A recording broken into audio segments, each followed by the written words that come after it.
हो माते पिता के चरणों में प्रथम नवा कर शीश राम, प्रथम नवा कर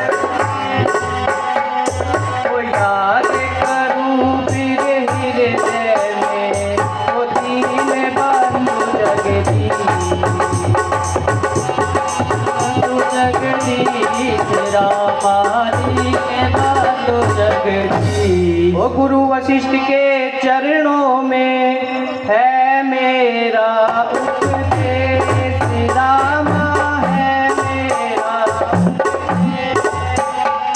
ओ नमस्कार है आपको दशरथ अवध नरेश, दशरथ अवध नरेश रामा, दशरथ अवध नरेश।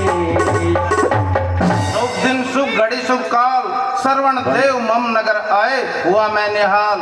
माइक दे दे माइक।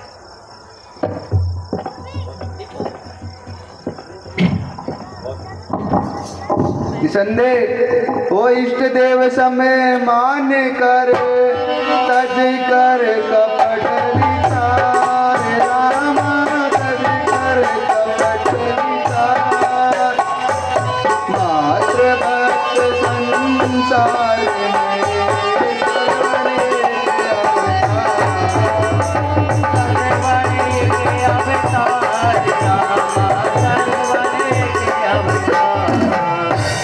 हे गुरुदेव, बड़ा बनकर नहीं आया, मैं बालक बनकर आया हूँ आपके द्वार पर। हे नाथ, मैं याचक बनकर आया हूँ। हाँ हाँ कहो पुत्र, अग्नि आगमन का कारण भी कहो।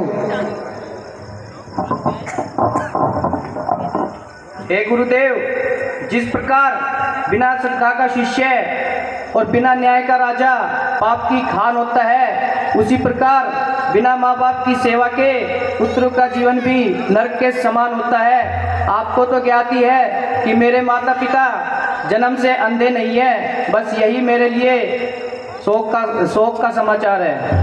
परंतु बेटा, तुम अपने माता पिता का अंधा होने का कारण भी नहीं जानते हो।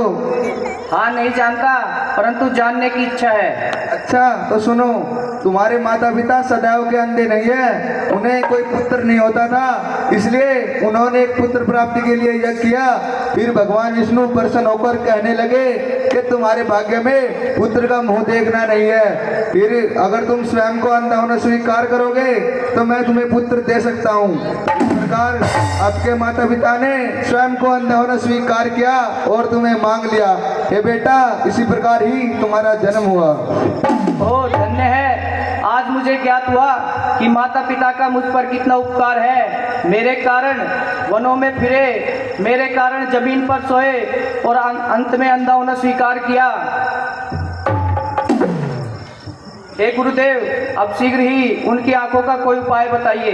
अच्छा तो सुनो, यदि तुम तुम्हारे माता पिता को काशी रामेश्वर धाम जैसे समस्त तीर्थ की यात्रा कराओगे तो भगवान की दया से उन्हें स्वस्थ पाओगे। धन्य है गुरुदेव। परंतु श्रवण बेटा, तुम अंधों को किस प्रकार तीर्थ यात्रा करवाओगे? वन और पर्वत की कंदराओं में किस प्रकार घुमाओगे?